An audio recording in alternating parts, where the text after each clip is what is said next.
excited to be just sitting down and chatting with you guys more. I asked you guys to leave me a bunch of questions over on my Instagram stories. If you don't follow me on Insta, what are you doing? Like, what are you doing? You guys left some amazing questions, so I have them all here on my laptop that I'm gonna answer while I do my makeup. I don't know where my little makeup headband went, so I'm just gonna pin back my hair with these cute little clips. I got these forever ago and I never wear them, but I feel like I should because they're so like 90s and like cutie. Okay, let's get into it. I brought the camera a little bit closer to me so I can see what I'm doing with my makeup. I'm not going in any particular order on these questions. You guys left like so many different types of questions and like varying levels of questions of like serious and unserious and like fun and hard, just like a ton of questions, which I'm so grateful for. So I'm just gonna go through these when I see a good question that I want to answer. So all the makeup that I'm gonna be using in this video is linked in my Amazon storefront. Much like all my products I put on my Amazon storefront kind of in one place. Okay, question number 1, moving in together after marriage, expectations versus reality. Luke and I were dating. We lived with his dad together, but we had separate rooms. So like as far as like sharing a bedroom and like sleeping in a bed with a boy, that was different than I expected. Like when we were dating and living with his dad, I definitely learned like some of his just general like habits of like living together, like cooking, cleaning, laundry, like those sorts of things. I don't know if this is surprising, but Luke is definitely like the clean one in our relationship. So like I feel like that's always a major source of like not fights, but just like getting to know each other is like cleaning expectations and like cooking expectations and those sorts of things. Honestly, it was a lot of like me having to adjust and be like, oh shoot, like with someone else living in the house, I'm gonna have to keep my space very clean in consideration of him, because I wouldn't want someone like leaving their stuff all over the place if I didn't like that. It just forces me to be cleaner in general. As far as like after marriage and when we actually like for real started living together, definitely a huge adjustment, because it's not just like finding a new roommate in college and you live with them for a few months and then it's over and you can kind of forget about anything that happened. It's like, oh, like we're in this for life, so we better figure this out. Obviously there were things along the way where it was like, hey, this bothers me, or hey, can you be more aware of this, or blah, blah, blah. But for the most part, yeah, I feel like we had a really easy time adjusting to living together, and it was just so fun because we didn't have like years and years of living together and getting used to each other. Like everything was so new. It was just exciting to like wake up every day next to him, go to sleep. Like it was weird, but like it got like so comfortable really quickly. Okay, second question, who is the more jealous one? Okay, first take a guess, take a guess. Ding, ding, ding, ding. I definitely am the more jealous one in our relationship, I would say. There's only been really 2 times that I've genuinely seen Luke like jealous, and honestly it's kind of a good feeling because it's like, oh, like you care about me. Like that's, I don't know, I think it's kind of cute. I definitely am the more like crazy one, I would say. And I'm okay to admit that. Like I feel like especially early on when we were dating, Luke is just like a very kind person. Like he will be nice to anybody and everybody, which I absolutely love about him. But sometimes like friendliness can be taken out of context, and I feel like sometimes there would be times that he was talking to girls and I would get jealous because I'm like, I know that this is his personality and this is how he treats everybody, but like, why are you being so nice to her? And so we just had conversations of like, hey, like maybe be more aware of you like giving off that vibe. And he's like, oh, like I never thought I was giving off that vibe. Like we were just having a conversation. I'm like, I know that about you, but like you don't know how someone's gonna receive that, and it just doesn't like look the best. Yeah, now he's like much more aware of that.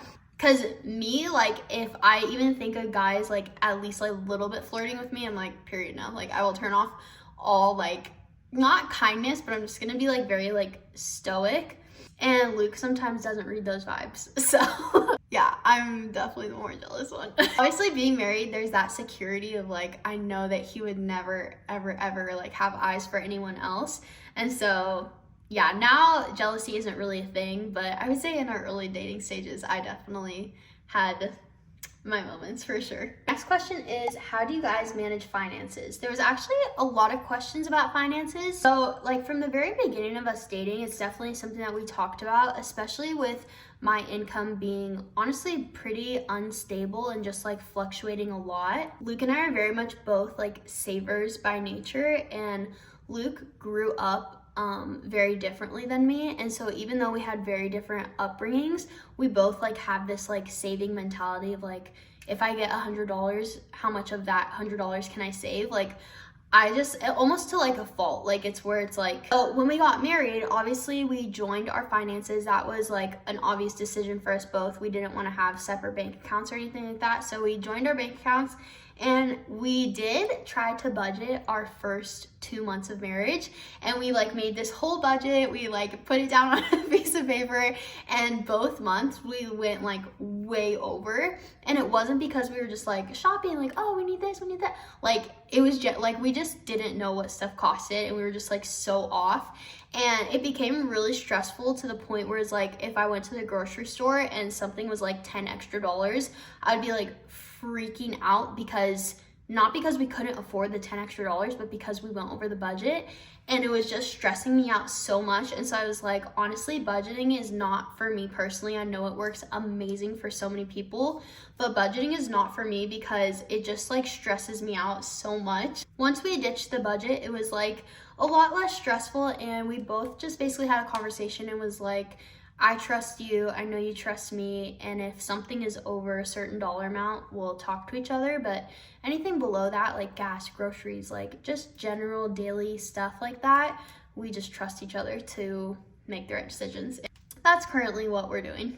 Okay, I really like this question. How do you maintain the feminine masculine balance? I feel like I've always been a very like overly feminine personality and feminine person. I really like love curly things. I love pink bows. Like, obviously you guys can tell, like I just love like being girly. I love being a girl. And so when I married Luke, he's like obviously the exact opposite of that. Like, he's like all things masculine. Like, he just has such like intense masculine energy, and I feel like that balances each other out so well, especially once we got married. Like, we both just perfectly fell into our roles of husband and wife. And when we got married, I don't know what happened, but like just like this like new level of femininity like came out of me, and all I wanted to do was just like take care of him and take care of our house and like cook, and like I don't know, like I feel like I've always in a sense dreaded like, oh, I don't want to just like be a wife or just be a homemaker or just be a mom, because I feel like it's very demeaning to like my full potential. But like once I got married, that's all I wanted to do. Like, I wanted to take care of our home, and I wanted to cook for him, and I like wanted to just like, I don't know, take care of him. And I feel like it's just like the perfect balance of masculine and feminine, and when they're both working together, it's just beautiful, and that's what makes marriage. And I think that's how God designed it. So okay, this one's kind of like a general question about getting married fast and like our wedding plans. There's a lot of questions about getting married fast and getting married young, which I did both. I'll just talk a little bit in general about that. So I got married at 21, and I turned 22 just a few days after we got married. So to most people, that is considered very young.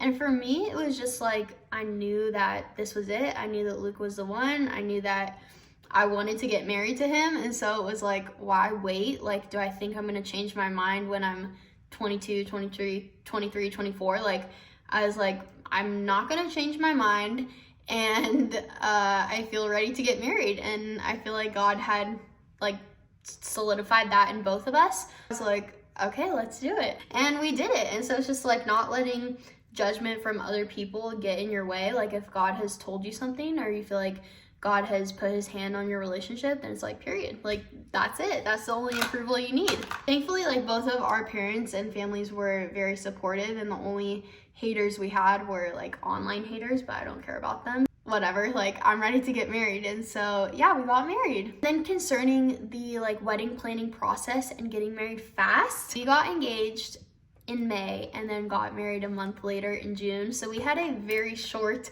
and very quick engagement and wedding planning season. And I feel like the biggest thing that we had quickly learned in the first week of wedding planning was to make a list of priorities. So like one of our big priorities was getting married on the beach.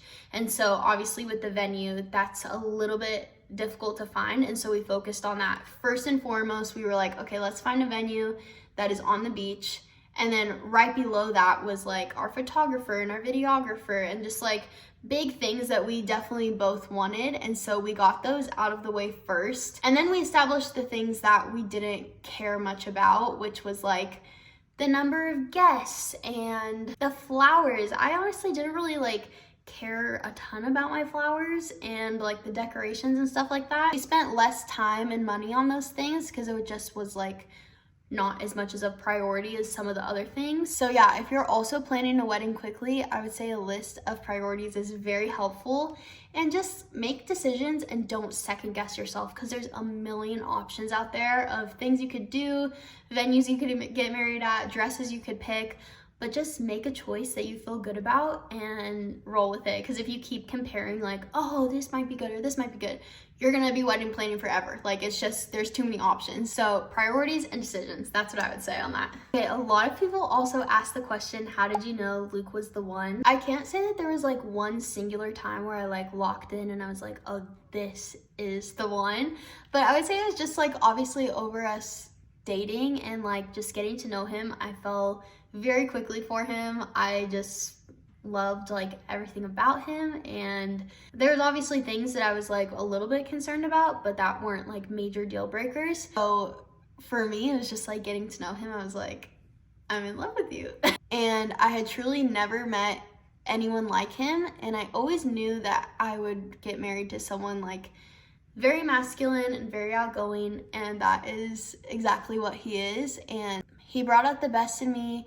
He was so kind to my family, and my family loved him, and my family loves him still currently. We had the same core values on so many different things, and just moving forward, how we want to live our lives and raise our kids, like we completely 100% agree on.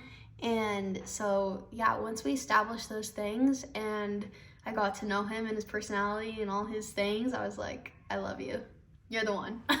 Okay, this is a fun one. Favorite dates. Some of the things that we love doing together are cooking together. We love playing pickleball. We just went skiing for the first time together last week, and that was so much fun. So that's definitely like new date unlocked. Love taking Rambo to the dog park together. It's just like so fun to watch him play, and also just like people watch and dog watch. Like, we just have so much fun doing that. We go to the movies, I would say about like once a month or maybe once every other month when there's a movie that we both want to see. We do like watching like our staple shows together. We love Dancing with the Stars and The Bachelor when it's in season. We go on walks pretty much daily, and I feel like our walks, we have like a lot of good deep conversation, because I find that Luke opens up more on walks. That's just like a pro husband tip. I don't know if that's like psychological or not, but when we're sitting on the couch and talking, I feel like it's much different than when we're walking and talking. So we do go on walks pretty much every day. And then other dates, I don't know, it feels like every day is kind of a date. Luke loves going grocery shopping, and he loves like home decor shopping as well too. So like anytime I want to go to TJ Maxx, he's like, I'm down, let's go. I'm like, okay, period. But I would say pickleball and like outdoorsy things are probably our most like staple dates together. Okay, I'm done with my makeup, but I guess I'll answer a few more questions. What are your love languages? Are they the same as Luke's? My love language is 100% physical touch and words of affirmation, and Luke's is quality time and words of affirmation. What I've learned with Luke's quality time, it's like more about like being in his presence. So like if he's outside in the garage doing something and I'm inside, he wants me to be outside, not necessarily talking. Like, we don't have to be talking. He just wants to be like in my presence. And he loves doing like activities together. I would say that's like his number one love language, is like when we go do an activity together, like outside of the house, he like becomes a different person. Like, he is just like on cloud nine. He is so in love. Whereas for me, I'm like, yeah, that's fun. Like, that feels like a date. But for me, like, I love when he's like touching my hair, or like has his hand on my thigh, or holding hands, or just like spontaneous like kisses or things like that. Like, I just love being like touched and loved like that. So definitely very different, but we make it work. Okay, I'll say last question for this video, but I feel like I already need to make a part 2 to this, because there's so many questions about like family, kids, future plans, disagreements, waiting till marriage. Like there's so many different like topics of questions that I feel like I need to make an additional video on. So last question for today is, did you do premarital counseling with your church? If yes, do you recommend it? So yes, we did do premarital counseling with a pastor, and I would say yes and no. Like I would say like yes, I recommend it because it's good to just have some of those conversations and like be aware of different things. But then I also like to an extent don't recommend it because we have not looked back at our premarital stuff one time since being married, because everything that we discussed with our pastor we had already discussed privately beforehand, and it was a lot of stuff just about like values, morals, expectations for marriage, who's going to take out the trash, who's going to be expected to clean, who's going to be expected to make the bed when you have kids, who's expected to wake up with the baby, like just like stuff like that I feel like we had already talked about. But I would say yes, I would say premarital counseling is like a really good refresher, if anything, and just like reminder of why you're getting married, who you're getting married to, and just like expectations for marriage. So like I mentioned, I'm definitely gonna make a part 2 because there's so many questions still in here. And if there's anything that I said today that you guys want more clarification on, or just like it sparked another type of question, go ahead and leave it in the comments. I just want to reiterate, like I am no like marriage expert. I've only been married for a year and a half, coming up on 2 years. And so I know that our marriage is like very young and fresh still, and I still have lots of learning to do, but this is just personally what I think and what I do in my marriage and what works for me, and obviously I'm continually learning. So that's the tea. Thanks for joining me. The makeup's all done. Just like my everyday makeup and my everyday hair. I don't do my hair every day. Thank you guys for joining me. Sorry this was a long video, and I'll see you next time. Okay, bye.